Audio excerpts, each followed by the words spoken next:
Bismillah, Assalamualaikum warahmatullahi wabarakatuh. Salam sejahtera untuk kita semua. Adik-adikku sekalian, saya Andi Sudimas Sulaiman, Gubernur Sulawesi Selatan, mengucapkan selamat datang dalam program Smart School Dinas Pendidikan Provinsi Sulawesi Selatan. Hari ini adik-adik sekalian akan mengikuti pembelajaran hybrid dalam program Smart School. Aplikasi Smart School adalah sebuah pendekatan dengan tetap mengedepankan sebuah pendidikan dengan digital approaching untuk kemudian mengedepankan kualitas dan mutu pendidikan yang diterima siswa secara seragam di seluruh wilayah Sulawesi Selatan termasuk di pelosok-pelosok. Program ini bukan hanya memberikan kepada adik-adik sekalian pengalaman belajar yang baru, namun juga memberikan fasilitas kebutuhan dengan fitur bermanfaat seperti rekaman video pembelajaran yang dapat diulang, trik-trik penyelesaian soal, ujian-ujian serta sarana konsultasi pembelajaran dari guru-guru terbaik di Sulawesi Selatan. Sering-sering mengakses aplikasi Smart School melalui gawai yang adik-adik sekalian miliki di setiap kesempatan yang dimiliki. Untuk seluruh adik-adikku sekalian yang saya cintai, saya banggakan, selamat belajar dan semoga ilmu yang didapatkan bermanfaat untuk menambah pengetahuan pendidikan adik-adik sekalian. Salam kita pada salam. Assalamualaikum warahmatullahi wabarakatuh. Salam sejahtera untuk kita semua.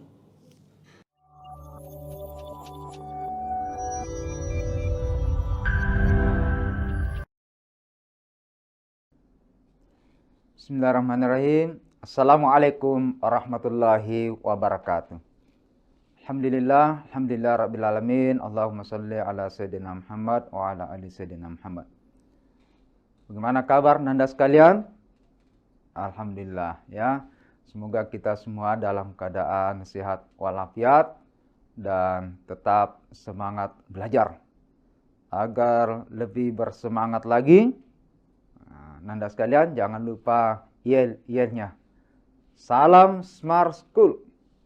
Berkarakter cerdas ki.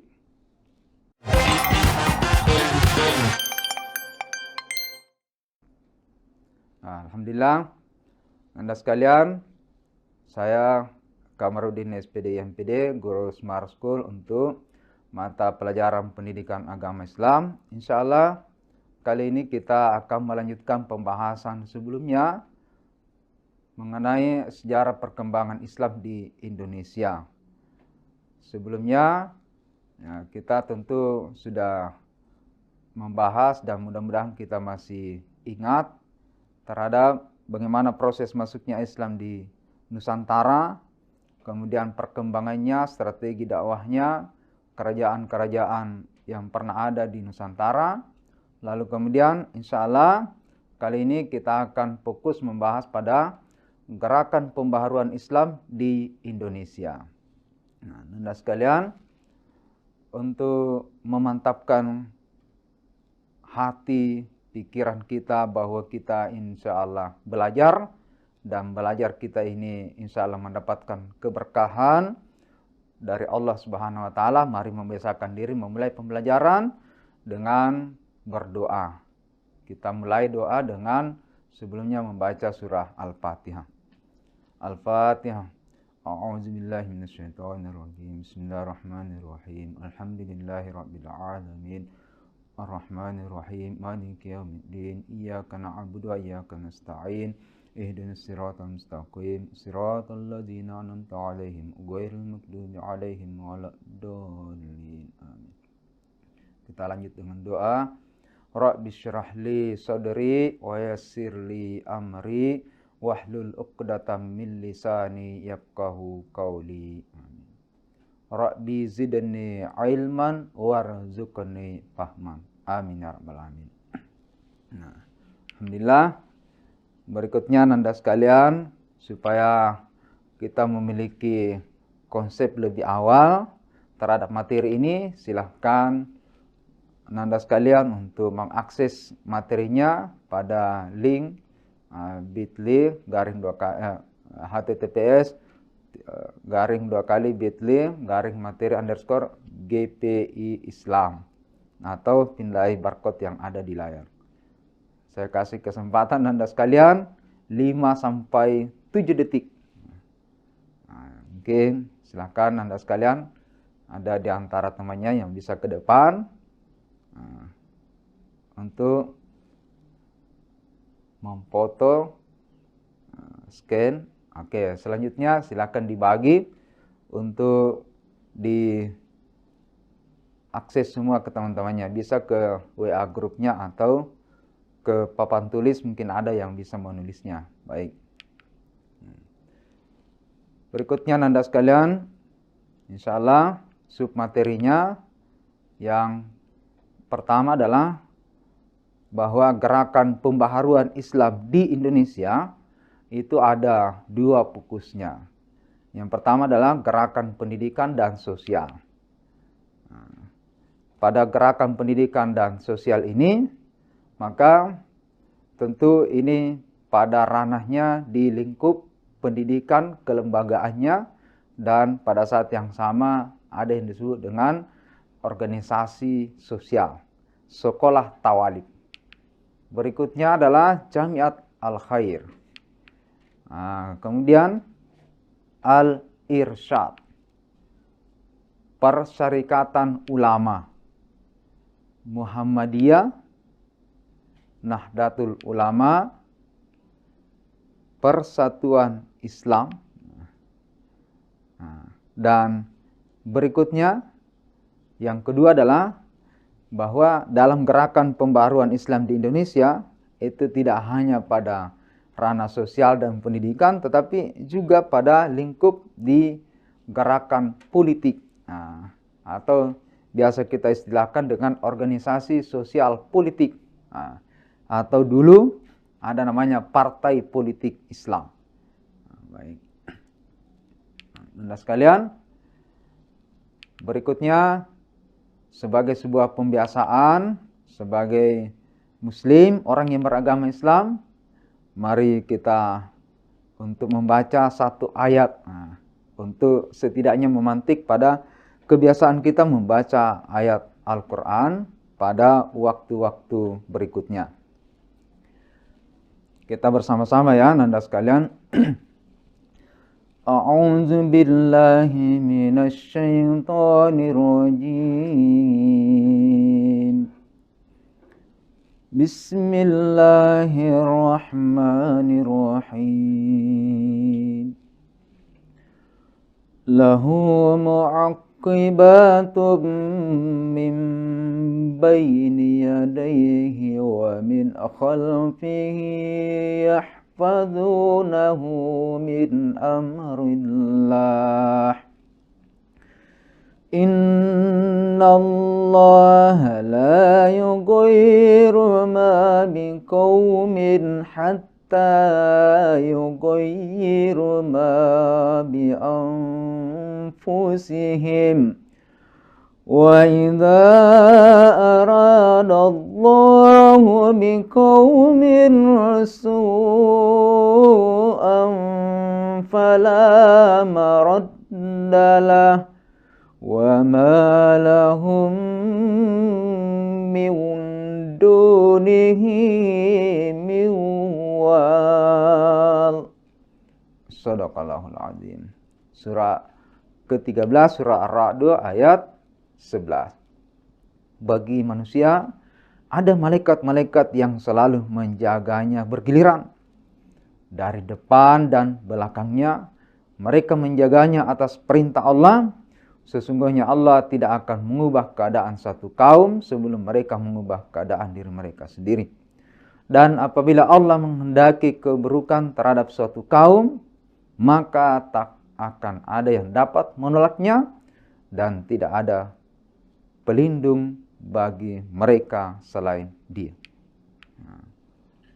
Ini adalah pengantar yang selalu saya sampaikan, bahwa untuk menjadi kebiasaan termasuk membaca ayat Al-Quran harus ada namanya pembiasaan. Jadi tentu harapannya ini adalah semoga menjadi kebiasaan. Berikutnya ada sekalian, agar lebih fokus lagi, insya Allah tujuan pembelajaran kita kali ini ada dua. Yang pertama adalah mendeskripsikan bentuk gerakan pembaharuan Islam di Indonesia dalam bidang pendidikan dan sosial. Yang kedua adalah mendeskripsikan bentuk gerakan pembaharuan Islam di Indonesia dalam bidang politik. Nah, Nanda sekalian, sebelum kita lanjut, ada hal yang ingin saya tegaskan sebagai sebuah penjelasan tentang gerakan pembaharuan Islam di Indonesia. Mungkin ada yang bertanya, kenapa tidak seperti yang sebelumnya, kerajaan-kerajaan Islam di Nusantara. Nah, dulu kita tidak menyebutnya kerajaan-kerajaan Islam di Indonesia. Nah, demikian pula kali ini kita tidak lagi menyebutnya gerakan pembaruan Islam di Nusantara. Nah, karena Nanda sekalian, bahwa sekarang ini sebagai sebuah respon terhadap gerakan pembaharuan Islam dulu yang namanya Nusantara, sampai hari ini itu masih ada jejak dan sementara berkembang, bangkit, dan insya Allah sampai pada puncaknya yang disebut dengan kemajuan, dan pada puncak kejayaan tertinggi adalah peradaban. Jadi kalau kerajaan-kerajaan sekarang kan sudah tidak ada. Itu hanya ada pada masa sebelum Indonesia lahir. Nah, itulah namanya Nusantara. Nah, itulah mungkin sebagai pembahasan singkat untuk sedikit mereview pada pembahasan kita sebelumnya. Nah, bagaimana gerakan pembaharuan Islam itu? Ya, mungkin Anda sekalian ada banyak penjelasan, bisa kita mengutip berbagai referensi, tetapi setidak-tidaknya kita dapat memahami bahwa gerakan pembaruan Islam itu adalah upaya-upaya untuk menyesuaikan paham keagamaan Islam dengan perkembangan baru yang ditimbulkan kemajuan ilmu pengetahuan dan teknologi modern. Jadi ini adalah respon. Nah, respon dari siapa? Respon dari tokoh pembaharu Islam dulu yang tentu lebih awal mendapatkan pencerahan, memahami dirinya sebagai Muslim, dan juga pada saat yang sama adalah warga negara Kesatuan Republik Indonesia yang tentu memiliki kewajiban dan tuntutan untuk bisa menyampaikan kepada umat yang lain. Karena itu ada namanya beragam cara. Nah, dan di antara caranya yang sampai hari ini kita bisa saksikan, kita bisa rasakan, itulah yang selanjutnya. Misalnya kita melihat bagaimana memperkenalkan Islam pendidikan sekolah dengan kurikulum modern. Nah, ini di wilayah pendidikan untuk mengganti sistem pendidikan Islam tradisional seperti pesantren dan surau. Jadi sebelumnya kita sudah memiliki pemahaman lebih awal bahwa yang namanya pendidikan itu tidaklah seperti sekarang yang kita rasakan ini. Ada namanya sekolah, ada namanya madrasah, dan ada namanya pondok pesantren. Nah, yang idealnya kita pahami sekarang sebagai lembaga pendidikan formal. Tetapi dulu itu di awal namanya adalah mirip pesantren, surau.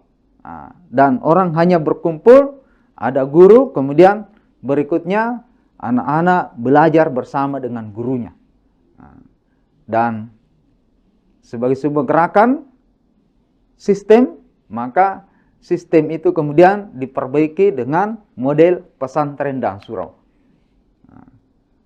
Dalam ranah sosial, kita bisa melihat bagaimana berdirinya organisasi sosial kemasyarakatan.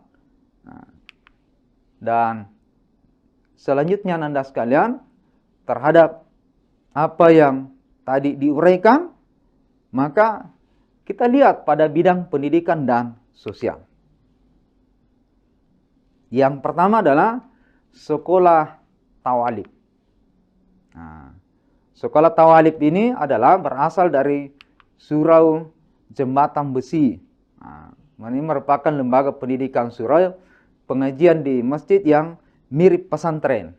Ini ada di Sumatera. Nah, tahun 1906 inilah tahun berdirinya yang namanya sekolah tawalib. Nah, tentu masa itu adalah masa kita belum merdeka, karena kita merdeka masih di tahun 1945. pada bulan Agustus tanggal 17. Nah, sekolah Tawalib ini didirikan oleh Haji Abdullah Ahmad dan Haji Rasul. Nah, inilah yang merintis perubahan sistem surau menjadi sistem sekolah. Nah, jadi kalau kita mau merunut ke belakang, lembaga pendidikan tertua di Indonesia ini, dulu namanya Nusantara, itu adalah surau. Nah, dan karena sudah menjadi sekolah, yang tentu ada sistemnya, ada aturannya, ada mekanismenya. Inilah yang selanjutnya dimasukkan dalam gerakan pembaharuan Islam dalam lingkup pendidikan. Dan Haji Jalaluddin Hayyib, ya, pada tahun 1919 ini kemudian menerapkan sistem kelas dengan lebih sempurna lagi. Nah, jadi ini di awal-awal tahun 1919 atau di awal abad ke-20, kita bisa lihat bagaimana sistem kelas yang jangan kita bayangkan seperti sekarang. Ada orang duduk kemudian menikmati suasana dalam ruangan, kemudian ada whiteboard, kemudian apalagi kalau misalnya di ruangan Nanda sekalian itu ada AC misalnya. Kalau misalnya di sekolah Nanda sekalian itu ada AC. Jangan dibayangkan. Dulu itu ya surau, kemudian ada pesantren, kemudian sedikit ada kelas yang ada penerapannya di dalam ruangan. Berikutnya Nanda sekalian, Jamiat Al-Khair. Jamiat Al-Khair ini adalah perkumpulan masyarakat Arab yang ada di Indonesia. Tentu mereka juga risau terhadap bagaimana anak keturunan mereka. Maka di antara mereka berinisiatif juga untuk membuat satu lembaga pendidikan. Yang juga pada saat yang sama kita juga bisa menyebutnya sebagai organisasi sosial. Itu karena dia mendirikan dan membina sekolah dasar serta menyeleksi dan mengirim para pelajar untuk mengikuti pendidikan di Turki. Jadi dari dulu Turki sebetulnya sudah punya hubungan baik dengan Indonesia, karena memang Jamiat Al-Khair ini pada masanya itu tidak hanya menerima murid keturunan Arab, tetapi juga untuk umum. Jadi ini pada tahun 1905. Tahun 1905. Tepatnya pada tanggal 17 Juli. Itu ada di Jakarta. Ada beberapa tokoh pendiri, misalnya Sayyid Muhammad Al-Fahir, dan termasuk nanti kita akan lihat pada lembaga pendidikan dan organisasi sosial berikutnya Al-Irsyad. Ini pendirinya adalah Syekh Ahmad Surkati di antaranya. Ini adalah tokoh pembaharu yang sangat berjasa pada organisasi Al-Irsyad ini. Yang tadi saya sampaikan lebih awal bahwa Ahmad Surkati ini juga adalah bagian dari awalnya pendiri Jamiat Al-Khair. Tetapi kenapa itu ada mengatakan keluar dari Jamiat Al-Khair? Karena ada sesuatu yang menjadi pembeda Jamiat Al-Khair dengan Al-Irsyad. Apa itu? Di Jamiat Al-Khair, lembaga-lembaga pendidikan ini itu didirikan yang sedikit agak eksklusif, itu terbatas misalnya pada golongan bangsa Arab, kemudian masyarakat umum di Indonesia, tetapi yang bangsawan dan golongan ningrat. Bahkan untuk menikah misalnya, pada komunitas di Jamiat Al-Khair ini, itu bahwa seorang bangsawan itu hanya boleh menikah dengan sesama bangsawan atau golongan ningrat. Ahmad Surkati ini yang kemudian memiliki pandangan berbeda. dikatakan tidak boleh. Siapa saja boleh menikah, tidak ada pembeda antara bangsawan dengan masyarakat umum. Inilah yang pada masa itu ada namanya itu Fatwa Solo. Ini Ahmad Surkati itu kemudian diajak atau disuruh untuk mencabut itu fatwanya, tetapi tetap bertahan. Ini Ahmad Surkati ini dari Sudan. Yang kemudian mendapat gelar Al-Alamah, orang yang paling cerdas ya di perguruan tinggi di sana. Nah, inilah yang kemudian karena sedikit ada perbedaan mencolok, maka dia kemudian keluar dari Jamiat Al-Khair, lalu kemudian mendirikan Al-Irsyad. Ini yang kita bisa temukan ya. Ini pada tahun 1914. Di mana? Itu di Jakarta. Oke. Nah, berikutnya Nanda sekalian, Perserikatan Ulama. Perserikatan Ulama itu juga memusatkan perhatiannya pada bidang pendidikan, sosial, dan ekonomi. Misalnya kita bisa lihat ya, yaitu tahun 1917, itu dulu namanya Hidayatul Qalb. Ini kemudian berubah menjadi Perserikatan Ulama. Perubahan nama ini sebetulnya memiliki dua tujuan. Yang pertama adalah menyatukan para ulama dan mengajak mereka untuk menerapkan cara-cara modern dalam mengelola pendidikan. Nah, ini Perserikatan Ulama tahun 1911 tahun berdirinya oleh Kiai Haji Abdul Halim di Majalengka, Jawa Barat. Nah, berikutnya Nanda sekalian, mungkin dari gambar ini saya yakin Nanda sekalian itu sudah tidak asing, bahkan sudah populer, apalagi mereka yang berwarga sebagai orang Muhammadiyah. Ini adalah Muhammadiyah. Muhammadiyah ini adalah lembaga atau organisasi sosial yang sangat besar jasanya di Indonesia ini. Tujuan Muhammadiyah adalah menjunjung tinggi agama Islam sehingga terwujud masyarakat Islam yang sebenar-benarnya. Muhammadiyah ini merupakan gerakan Islam dakwah yang fokus pada amar ma'ruf, nahi mungkar, dan tajdid. Pembaruan tentang pokok ajaran Islam yang tentu bersumber pada Al-Quran dan As-Sunnah yang sahih. Nah, Nanda sekalian, 18 November tahun 1912. Itulah kelahiran atau awal berdirinya ini Muhammadiyah. Nah, sekarang ini kita ada di bulan November. Kemarin tanggal 18 November tahun 2022 itu di mana? Di Solo. Muktamar Muhammadiyah yang ke-48. Kalau dihitung ya 1912 ya sampai sekarang ini tahun 2022, itu berarti sudah lebih dari 1 abad, 110 tahun.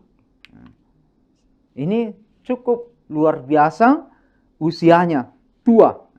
Berarti tentu ini adalah sesuatu yang wajar kalau misalnya di mana-mana itu banyak lembaga-lembaga pendidikan, termasuk ketika bicara tentang apa gerakannya yang memiliki efek terhadap perubahan sosial di Indonesia.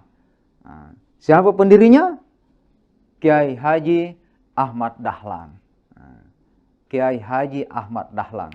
Di mana ini berdirinya itu adalah di Yogyakarta.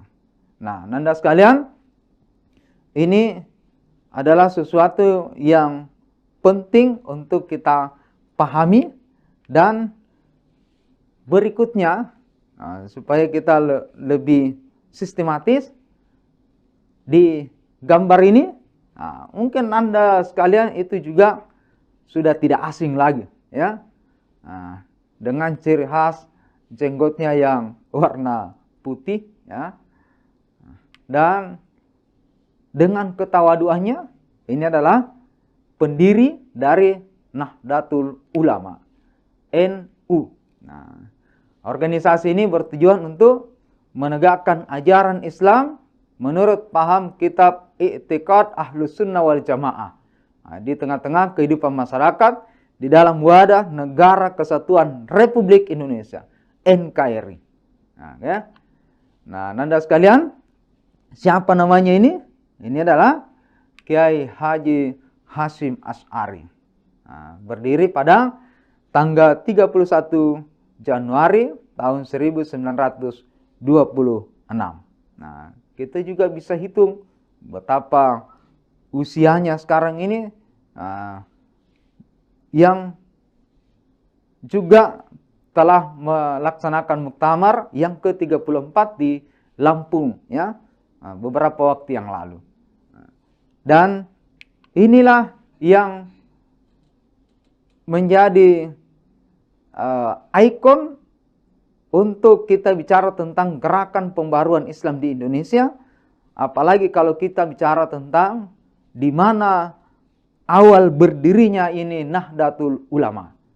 Nah, di Surabaya, Jawa Timur. Nah, itulah sebabnya kalau misalnya kita bicara tentang pemetaan wilayah, maka Jawa Timur di sana tentu kenapa Nahdlatul Ulama NU itu lebih banyak, lebih mayoritas, karena memang awal berdirinya itu NU ada di Surabaya atau lokusnya secara luas itu adalah di Jawa Timur. Sebaliknya juga, misalnya tadi di Yogyakarta. Kenapa di sana? Mungkin dari sisi person atau jumlah warga Muhammadiyah itu juga lebih banyak karena memang dari akar historisnya di sana juga lebih memang adalah awal berdirinya Muhammadiyah. Nah, ini mungkin yang penting untuk kita pahami.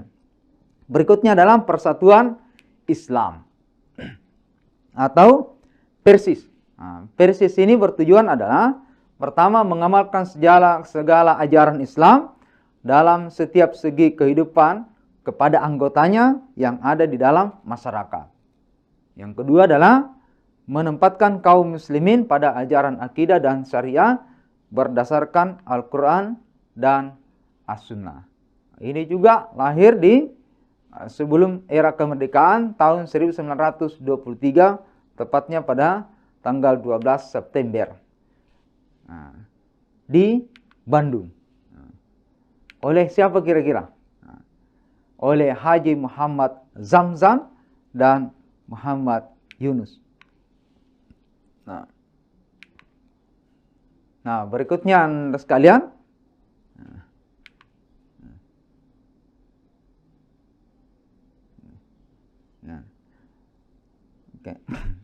kita akan lihat bagaimana gerakan politik. Gerakan politik. Jadi tidak hanya dalam wilayah pendidikan, ya, dan sosial, tapi juga dalam gerakan politik sebelum abad ke-20. Kita tahu perjuangan umat Islam dalam mengusir penjajah itu masih bersifat kedaerahan dan kekuatan senjata. Tetapi kita lihat pada awal abad ke-20, ini alhamdulillah sudah dilakukan dengan mendirikan organisasi modern yang bersifat nasional, tidak lagi bersifat kedaerahan, baik Ormas maupun Orsospol. Sehingga dengan Orsospol tadi ini, kaum muslimin kemudian memperjuangkan kepentingan umat Islam secara keseluruhan. Kita tahu ada Syarikat Islam yang didirikan di Solo 11 November 1911 oleh Haji Saman Hudi yang sebelumnya adalah SDI. Ini adalah merupakan partai politik Islam yang kemudian memperjuangkan seluruh kepentingan umat Islam. Selain Syarikat Islam, itu ada Partai Masyumi yang kemudian merupakan partai federasi yang menampung semua golongan tradisional. Golongan tradisional yang saya maksud tadi misalnya pada NU, Muhammadiyah, kemudian termasuk misalnya Persis, itu tergabung dalam Partai Masyumi. Karena kita tahu bahwa dulu partai Islam pada masa itu dilarang karena dianggap itu membahayakan kepentingan nasional, dalam hal ini kepentingan penjajah Belanda masa itu ya. Sehingga dia dibatasi, termasuk tidak boleh ada partai-partai Islam yang seperti yang kita sebutkan di awal tadi. Baik ya, Anda sekalian. Jadi pertama dulu saya sampaikan bahwa kita tidak lagi bicara tentang gerakan Nusantara. Tapi kalau kita sekarang ini dan perspektifnya ke depan, itu kita sudah bicara tentang gerakan pembaruan Islam di Indonesia. Itu yang pertama ya. Lalu kemudian dari sekian banyak tadi, maka pertanyaannya yang mana yang paling pesat perkembangannya. Ya, kalau misalnya ini tanpa mendiskreditkan kepada lembaga-lembaga yang lain, kita tentu paham yang tadi saya sebutkan dalam penjelasan di layar, itu NU Muhammadiyah. Tanpa mendiskreditkan kepada yang lain ya. Kenapa? Karena bahwa kita bicara tentang banyaknya warganya dengan lembaga-lembaga pendidikan yang ada di Indonesia ini, itu sudah hampir merata di semua kabupaten kota. Atau misalnya kita lihatlah kemarin pada pelaksanaan muktamar ya di Solo. Kehadiran Bapak Presiden kita, Bapak Jokowi, itu lebih awal katanya pulang duluan di satu kunjungan kenegaraan di luar untuk menghadiri sebuah lembaga yang tentu lembaga itu tidak hanya dilihat sebagai sesuatu yang hanya karena bahwa dia adalah aset Indonesia, tetapi karena potensinya, besarnya, sumbangsinya, kontribusinya. Nah, berikutnya juga terhadap NU ini dengan ma'arifnya kan, dengan lembaga-lembaga sosialnya, sekarang ini itu juga hampir semua kabupaten kota di pelosok-pelosok itu ada. Dan ternyata juga dalam kiprahnya itu tidak hanya pada lingkup organisasi sosial pendidikan semata, tetapi ternyata dua lembaga ini itu masing-masing punya akar historis ketika masuk bergabung dalam sebuah partai, meskipun sekarang ini sudah tidak ada lagi partai yang khusus untuk menyebut terhadap Partai Matahari misalnya, atau PKNU misalnya, yang memang khusus Partai NU. Tetapi ketika dia kembali kepada organisasi sosial, bahwa ternyata kiprahnya, pengaruhnya, kontribusinya terhadap gerakan politik di Indonesia, dua lembaga ini itu cukup mewarnai. Dan tentu yang lain juga memiliki banyak kontribusi, karena setidaknya kita bisa melihat di keterwakilan mereka di Majelis Ulama Indonesia untuk menetapkan satu kebijakan yang tentu berkontribusi positif terhadap kita mayoritas Muslim yang ada di Indonesia, ya. Gitu ya, Nanda sekalian. Jadi ini tanpa mendiskreditkan kepada yang lain. Tapi kalau misalnya yang lebih pesat, yang lebih berkembang, ya, inilah ya. Mungkin karena memang kita bicara tentang paradigma, ya, para cara pandang, ya, bahwa ini dinamis, kemudian fleksibel, kemudian dia tidak berhadap-hadapan dengan negara. Tentu ya berbeda kalau misalnya ada lembaga yang baru mengenal Islam, lalu kemudian semua harus berdasarkan Islam, dan selain dari yang dia pahami itu berbeda, selain yang dia pahami itu adalah sesuatu yang salah, sesuatu yang tidak benar. Nah, inilah yang kemudian menjadi cikal bakal betapa banyak organisasi-organisasi sosial itu tidak panjang usianya, ya kan? Nah, ya berbeda dengan lembaga yang tadi. Baik, Anda sekalian, silakan. Oke. Nah, mungkin sebagai kesimpulan ya, Nanda sekalian, bahwa kita bicara tentang gerakan pembaruan Islam di Indonesia itu karena ada memang sesuatu yang dilakukan, ada cita-cita besarnya, lalu kemudian ada tokohnya dan ada lembaganya. Karena yang namanya gerakan perubahan itu memang tidak hanya pada apa pikirannya yang besar, tetapi juga harus ada lembaga dan harus ada tokoh.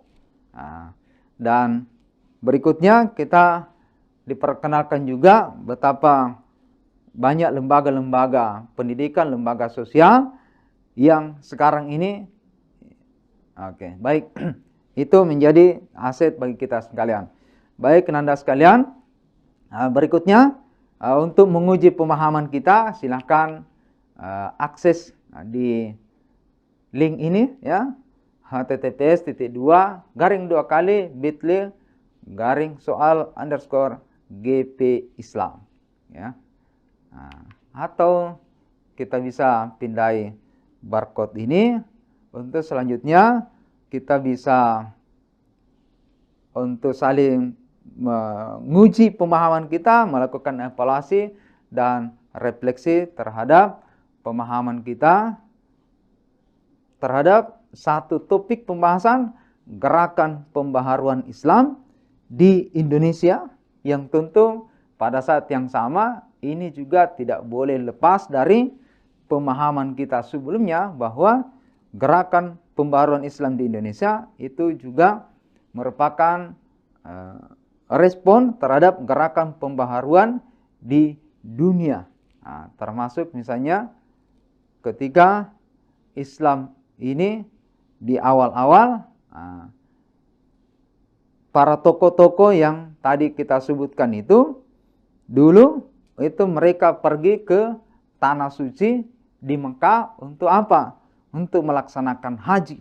Tetapi ternyata mereka dulu, para tokoh-tokoh pembaharu tadi, tidak hanya pergi ke tanah suci untuk melaksanakan ibadah haji semata, tetapi juga ternyata mereka tinggal di sana, bermukim, lalu kemudian berguru, berbulan-bulan, bertahun-tahun.